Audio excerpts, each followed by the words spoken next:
mention that. Her jacket had been pulled off one arm during the struggle, and I saw bloodied scabs in the crook of her elbow. There was a sarcastic expression on her face, a smirk that death could not erase. I liked to think I did the girl a kindness, like putting an injured bird out of its misery. She did not deserve such consideration. Andrew has always had a short fuse, blowing up at small, insignificant things, and then, almost immediately, remorseful and calm. This time, however, he was hysterical, crying and screaming, fit to wake the dead. "Oh Christ, oh Jesus," he kept saying, as if the Son of God could fix anything. "What have we done?" "We?" I was aghast. "You killed her." "She laughed at me. You were right about her. She said I was an easy touch, that she'd go to the press. She was going to blackmail me. I lost my temper, but you finished it. She might have been all right. Don't say that, you fool, you idiot." His face was wretched, tormented. I felt sympathy for him. I told him to pull himself together. We needed to get home before Lawrence. I ordered him to help me get the body into the boot. Through his tears, he carried out my instructions. Infuriatingly, his golf clubs were in there, unused for the last year, taking up most of the space, but luckily the corpse was as slight and slim as I had suspected, and still flexible, so we managed to stuff her in. "What are we going to do with her?" "I don't know. We have to calm down. We'll figure it out tomorrow. We need to go home now. What do you know about her? Does she have family? Who'll be looking for her? I don't know. I think she might have mentioned a sister. Right now, nobody knows she's dead. Nobody knows she's missing. We need to keep it like that." When we got home to Avalon at midnight, I could see by the shadow from his window that the bedside light was on in Lawrence's bedroom. I had really wanted to be there when he got home, to hear how his evening had been. I told Andrew to pour us a brandy while I went to check on our son. He was sprawled across the bed and didn't stir when I ruffled his hair and kissed his forehead. "Good night, Lawrence," I whispered, but he was fast asleep.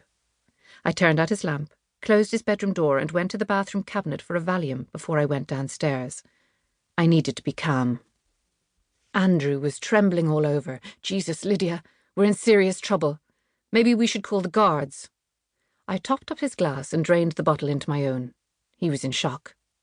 "And ruin Lawrence's life forever? Tomorrow is a new day. We'll deal with it then.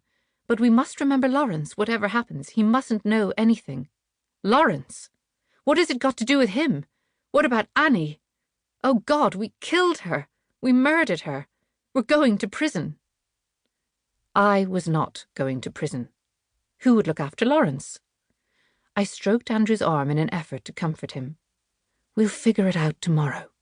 Nobody saw us. Nobody can connect us with the girl.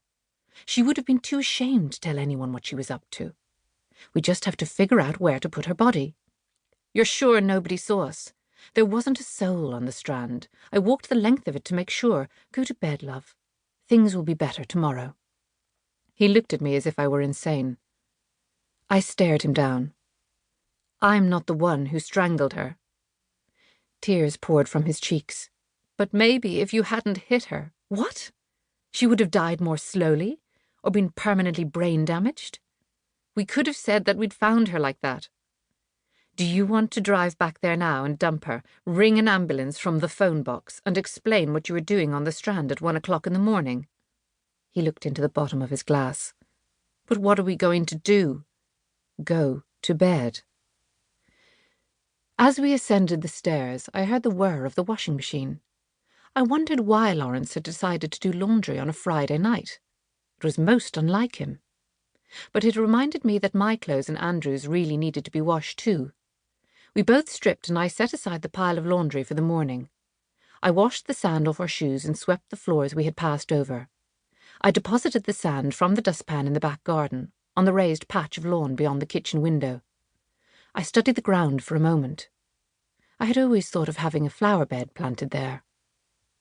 When I slipped into bed later, I put my arms around Andrew's trembling form, and he turned to me, and we made love, clawing at and clinging to each other, like survivors of a terrible calamity.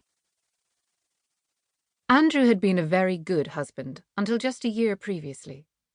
For 21 years.